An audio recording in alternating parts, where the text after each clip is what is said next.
खामोश गवाही की पूरी कहानी। खामोश गवाही। उत्तराखंड की वादियों में बसा एक शांत और छोटा सा गांव।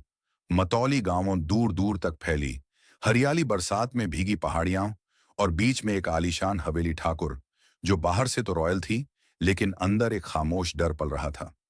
ठाकुर हवेली में रात 11:32 पर तेज बारिश की आवाजें और बिजली की कड़क, और हवेली में लगा कैमरा हवेली के बाहर से भीतर तक मूव करता है। 8 जून 2022 की वो रात बाकी रातों से बिल्कुल अलग थी। गांव के लोग बारिश के डर से जल्दी सो गए थे, लेकिन ठाकुर हवेली में किसी की नींद टूटने वाली थी। हमेशा के लिए एक अचानक सी चीख गूंजती है, बचाओ। और फिर सन्नाटा सांस आ जाता है। और फिर अगली सुबह गांव में हलचल सी होती है। सुबह 6:10 पर पुलिस आ जाती है।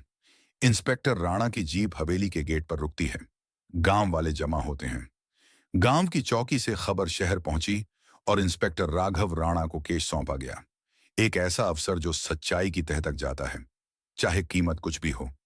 राणा हवेली में दाखिल होते ही संध्या के कमरे में जाता है और दिखाता है संध्या ठाकुर सफेद साड़ी में पलंग पर पड़ी है और खून सिर के नीचे फैला हुआ है। राणा धीमे से कमरे का दरवाजा देखता है कि कमरे का तो दरवाजा अंदर से लॉक था, कोई जबरदस्ती अंदर नहीं आ सकता है। तो फिर मर्डर कैसे हुआ? ठाकुर हवेली में उस रात 3 लोग मौजूद थे। संध्या ठाकुर घर की नौकरानी, मीरा और विवेक की बेटी अनया। विवेक ठाकुर जो कि सांध्य का पति है, जिसे फोन पर बातचीत के अकॉर्डिंग वे पुलिस को बताता है कि मैं दिल्ली में था।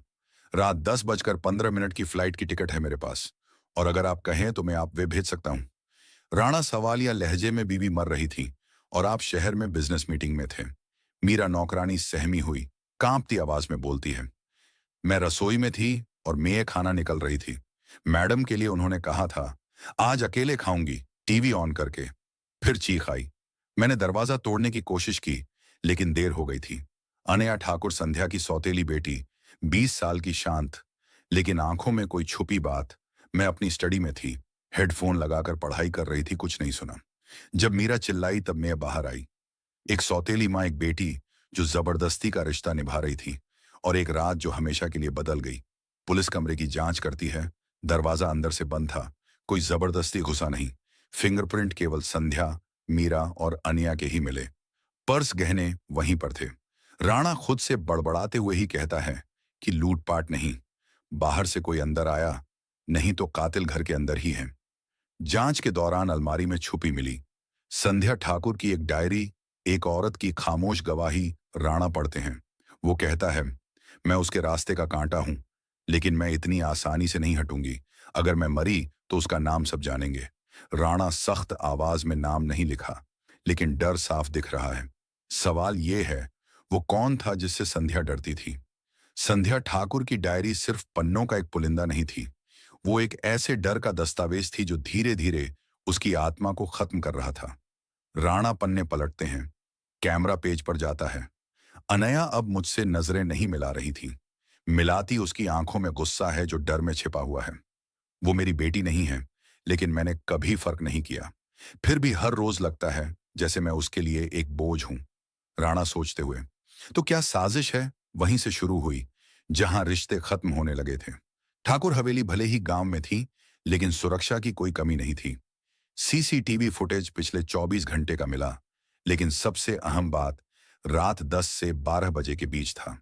सीसीटीवी फुटेज दिखाया जाता है, मीरा रसोई में, अनया ऊपर के कमरे में, संध्या अकेली हॉल में टीवी देखती हुई। राणा क्लियर फुटेज है, लेकिन कातिल कोई और था या हादसा था? रात 11:20 पर कैमरे की स्क्रीन ब्लैक हो जाती है, रिकॉर्डिंग बंद। राणा चौंकते हुए, रिकॉर्डिंग ऑफ कैसे हुई? सीसीटीवी टेक्नीशियन, किसी ने मैन्युअली डीवीआर की पावर सप्लाई निकाली है, यानी जानबूझकर कैमरे बंद किए गए। राणा मीरा से पूछताछ करता है। आवाज सख्त होती है, राणा तू 8 साल से इस घर में है, तू सबसे करीब थी, संध्या के क्या छुपा रही है? मीरा फूट फूट कर रोने लगती है।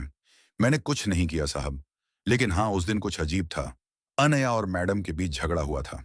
मैडम ने कहा, अब खर्चा मैं नहीं उठाऊंगी, शादी की बात भी रोक दी थी। राणा चौंक कर, शादी किससे? मीरा, किसी अंकित नाम के लड़के से बात चल रही थी, मैडम को वो पसंद नहीं था। अन्या ठंडी आंखों से राणा की तरफ देखती है। राणा, अंकित कौन है? अन्या काटते हुए, कोई नहीं, अब कुछ मायने नहीं रखता। मैडम को मेरी जिंदगी से क्या लेना देना था? राणा, वो तुम्हारी माँ थी, अन्य थोड़े ठहराव के बाद नहीं थी, बस पिता की दूसरी बीवी थी। उन्होंने कभी मुझे बेटी नहीं माना और मैंने कभी मां नहीं कहा। खामोशी राणा देखता है। लड़की की आंखों में नफरत और दर्द दोनों हैं। जब रिश्ते गड़बड़ाते हैं, तब सच्चाई को विज्ञान से ही निकाला जा सकता है। फॉरेंसिक रिपोर्ट में आया, सिर पर लगा घाव किसी भारी चीज से नहीं, दीवार से टकराने से हुआ था। राणा धीमे स्वर में, तो ये मर्डर नहीं, शायद धक्का मुक्की। राणा अनिया को अकेले कमरे में बुलाता है। कोई सख्ती नहीं, बस खामोशी से बैठता है। राणा धीरे से, जो तुमने किया जानबूझकर नहीं किया, लेकिन सच का। कब तक दबाओगी लंबी खामोशी? फिर अनिया बोलती है। अनया के गले में भारीपन होता है और फिर बोलती है, मैंने उन्हें मारा नहीं, लेकिन हाँ, उस रात हमारा झगड़ा हुआ। उन्होंने कहा तू मेरे पैसों की भूखी है। आंखों से आंसू गिरते हैं। मैंने गुस्से में धक्का दे दिया। उन्हें गिराने का इरादा नहीं था। वो दीवार से टकराई और फिर राणा शांत सिर्फ सुनता है। अनया, मैंने दौड़कर देखा, खून बह रहा था, मुझे लगा वो मर गई। मैं डर गई, कैमरा बंद किया और चुपचाप कमरे में चली गई। विवेक ठाकुर हवेली पहुंचता है। पुलिस उसे अनया का कबूलनामा सुनाता है। विवेक टूटते हुए, मेरी दो औरतें, एक जिसने साथ निभाया, एक जिसे मैं दुनिया से बचा रहा था, दोनों ही छिन गई।